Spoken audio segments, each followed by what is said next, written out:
मेरे प्यारे दोस्त, कैसे हो? सभी बढ़िया। सभी को जयराम जी की नमस्कार।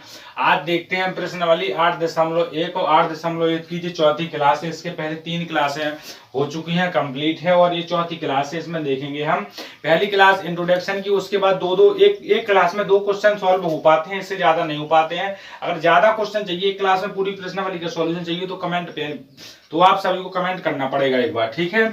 यहाँ है, यदि सवाल दिया गया है, यदि सेक थीटा बराबर 13/12 हो तो सभी त्रिकोणमितीय अनुपात का परिकलित कीजिए। आपको सेक का मान दिया गया है और सेक के बाद आपको सभी जितने 6 मान होते हैं तो वो 6 मान कैसे निकाले जाते हैं वो हमने आपको पहली क्लास में सिखा दिया था। तो यहां देखते हैं आप कि आपको सेक का मान दिया गया, हल करते हैं सवाल को। तो मेरे भाई अगर चैनल पर नया आए तो चैनल को सब्सक्राइब जरूर कर लेना है। यहां देखते हैं सेक थीटा बराबर 13/12, ठीक है।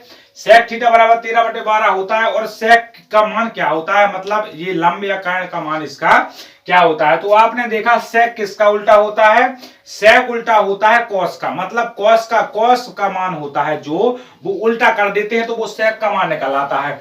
तो आपने देखा कि सेक कॉस का मान आपको मालूम होता है कि आधार बटे कर्ण होता है। तो आपने वैसे ही देख लिया कि जब कॉस का मान इतना होता है तो सेक का मान इसका, सेक का मान उसका, सेक थीटा का मान उसका उल्टा होता है। तो कर्ण बटे आधार, कर्ण बटे आधार, कर्ण बटे इसका आधार। तो आप देखते हैं कर्ण बटे आधार, यानी इसका कर्ण आपको 13 मिल गया और आधार इसका 12 मिल गया। अब आपको पूरा सवाल सॉल्व करना है, जी आपकी जिम्मेदारी है। चलो यहां देखते हैं थीटा कौन बनता है। इस जगह पर हमने यानी यहां से ए बी और सी बना दिया और यहां एक थीटा पर कोण बना दिया, ठीक है। जिसका हमें कर्ण 13 मिल गया तो हमने 13 सेंटीमीटर लिख दिया और उसका हमें आधार ही मिल गया 12 सेंटीमीटर। अब हमें इसके सब मान निकालने हैं, मतलब साइन कॉस थीटा सबको निकालना है। तो हमें तीनों भुजाएं मालूम होनी चाहिए। तो आप तीनों भुजाएं मालूम ज्ञात करने के लिए हमने एक ही चीज सीखी है कि पाइथागोरस लगाते हैं, पाइथागोरस लगाते हैं। पाइथागोरस थेरस का शिष्य बेहतरीन तरीके से इन्हें प्रमेय को सिद्ध किया है। पाइथागोरस होती है कर्ण का वर्ग अन्य दो भुजाओं के वर्गों के योग के बराबर होता है। तो कर्ण का वर्ग AC का होल स्क्वायर बराबर लंब का वर्ग, लंब का वर्ग आपको दिया गया था, लंब है AB का होल स्क्वायर प्लस आधार आपका AC है तो AC का होल स्क्वायर, ठीक है। AC का होल स्क्वायर जी आपको देती है। हम यहां से भुजाओं को, हाँ चलो ठीक है, AC का होल स्क्वायर। इससे क्या मतलब, भुजाएं कुछ भी दे दो, PQRST कुछ भी दे दो आप, इससे कोई मतलब नहीं है। AC आपने देखा कि AC आपको AC कर्ण आपने लिखा तो है, कर्ण क्या है, कर्ण आपका BC है, क्योंकि भुजाएं चेंज हो गई इसमें थोड़ी सी दिक्कत होगी आपको। BC आपने देखा कि BC आपको 13 का होल स्क्वायर है, बराबर आपने AB को देखा तो AB आपको अभी ज्ञात करना है, मतलब AB का होल स्क्वायर हमें मालूम नहीं है, प्लस का प्लस AC का स्क्वायर 12 का होल स्क्वायर सबको ये मालूम है, क्योंकि सेक का सूत्र होता है कर्ण बटे आधार। आपने यहां से देखा कि 13 का वर्ग होता है, हमने कहा था 50 तक वर्ग याद करना है। 13 का वर्ग होता है 169 और अपन ने AB का C का नहीं है क्योंकि अभी अपन है AB को ज्ञात करना है। 12 का वर्ग होता है 144। तो यहां से इतनी चीजें सबकी क्लियर हो रही होंगी। तो जो गिनती की है वो गिनती वाले के पास में आएंगी। तो 169 माइनस 144 बराबर में AB का होल स्क्वायर। तो 169 में से 144 घटेंगे तो 25 बच जाएंगे, 25 AB का होल स्क्वायर, ये बचेगा ना। तो यहां देख लीजिएगा आपकी AB बराबर 5 आ जाएगा। जब AB का मान हमारा 5 सेंटीमीटर आ जाता है, यानी हमारा AB निकला 5 सेंटीमीटर। और हम यहां से लिख देते हैं सभी चीजों, क्योंकि हमें अभी सभी का माना है। लंब हमने देखा, लंब इसका हमें मिल जाता है 5 सेंटीमीटर और इसका आधार इसका अपनी जानकारी के लिए आधार इसका 12 सेंटीमीटर मिल गया। और इसका कर्ण भाई मेरे 13 सेंटीमीटर पहले से उपस्थित है, 13 सेंटीमीटर पहले से ही उपस्थित है। इतना चीजें सबको क्लियर हुई ना। तो यहां देखते हैं परिकलन करते हैं किसका, त्रिकोणमिति का परिकलन, त्रिकोणमिति का परिकलन। त्रिकोणमिति सभी त्रिकोणमिति जितनी भी होती हैं, सभी त्रिकोणमिति। तो त्रिकोणमिति में जितनी भी चीजें होती हैं सबका हमें परिकलित करना है, मतलब सबका मान हमें बताना है। सबसे पहले होता है साइन। तो साइन थीटा क्या होता है, साइन थीटा होता है लंब बटे लाल बटे कक्का। हमने ऐसे बताया है कि बिल्कुल घोर दिया है उसको, लाल बटे कर्ण।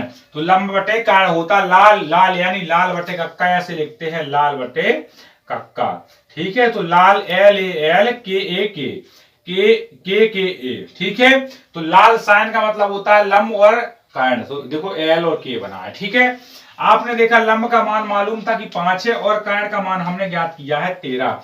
लंब का मान 5 और कर्ण का मान 13, 5/13। इसके बाद बारी आती है किसकी, साइन के बाद होता है कॉस। तो कॉस को लिखते हैं कॉस थीटा। कॉस थीटा का मान क्या होता है, आधार बटे कर्ण। वहीं देखो लाल बटे कक्का में आधार बटे कर्ण। तो आपने आधार को ज्ञात मिला था आपको 12 और कर्ण तो आपने पता ही है कि 13 है, तो 12/13। यहां से दो चीजें आपकी क्लियर हो गई हैं, समझ लेना है मेरे भाई, दो चीजें क्लियर हो चुकी हैं। इसके बाद देखते हैं तीसरी नंबर की होती है tan। तो tan थीटा का मान क्या होता है, कर्ण से कर्ण कट जाएगा तो कितना बचेगा, लंब बटे आधार। तो वहां लाल बटे कक्का में देखो अब एल और ए बना है तो लंब बटे आधार हो गया। तो लंब आपको पता है कि 5 है और आधार भी पता है कि 12 है, तो 5/12। इसके बाद चौथा नंबर का आता है आपका कौशिक। तो कौशिक किसका उल्टा होता है, कौशिक बिल्कुल लाल बटे कक्का को उल्टा कर देना, कक्का बटे लाल कर दो, कक्का बटे लाल कर दो। तो कक्का बटे लाल हमने कर दिया तो आपका कर्ण बटे लंब आ गया, कर्ण बटे लंब आ गया हमारा। तो कर्ण बटे हमने कर्ण को देख लिया था कि 13 है और लंब हमारा 5 आया, तो 5/13। इसके बाद हमने देखा सेक को। तो सेक नंबर 5वां है सेक को आपने देखा कि यहां से देखो कर्ण बटे क्या हो जाएगा, कर्ण बटे आधार हो जाएगा, कर्ण बटे आधार हो जाएगा। तो आपने देखा कर्ण आपको मालूम है कि 13 है, आधार पता है कि इसका आधार आपको मालूम है कि 12 है। इसके बाद एक ही बचा है जो है कॉट। तो कॉट थीटा याद करने से पहले मेरे भाइयों से एक रिक्वेस्ट है कि आप सभी को वीडियो को लाइक कर देना है और दोस्तों के पास शेयर कर देना वीडियो अगर अच्छा लगा हो तो। आपने देखा क्या है, आपको आधार दिया गया है और आधार बटे लंब है। तो आधार बटे लंब यानी लंब आपको मालूम है कि आधार भी मालूम है 12 और लंब है आपका 5, तो यह हो गया। तो मतलब आपका साइन का मान आ गया 5/13, कॉस का मान आ गया 12/13 और tan का मान आ गया 5/12 और कौशिक का 13/5 और सेक का आ गया 13/12 और कॉट का आ गया 12/5। ऐसे हमने एक सवाल को पूरी तरीके से क्लियर को देख चुके हो और सभी को समझ में आ चुकी हुई चीजें। अगर मेरे भाई सभी को चीजें समझ में आ चुकी हैं तो मेरे प्यारे में तो वीडियो को लाइक कर दो और बेहतर तरीके से शेयर करो। और अब मिलते हैं दूसरी क्लास में जिसमें हम 6वें क्वेश्चन को अंजाम देंगे और 7वें क्वेश्चन को भी अंजाम उसी में देंगे। तो मेरे प्यारे में तो सभी को यहाँ तक रुकने के लिए दिल से धन्यवाद। जय हिंद, जय भारत।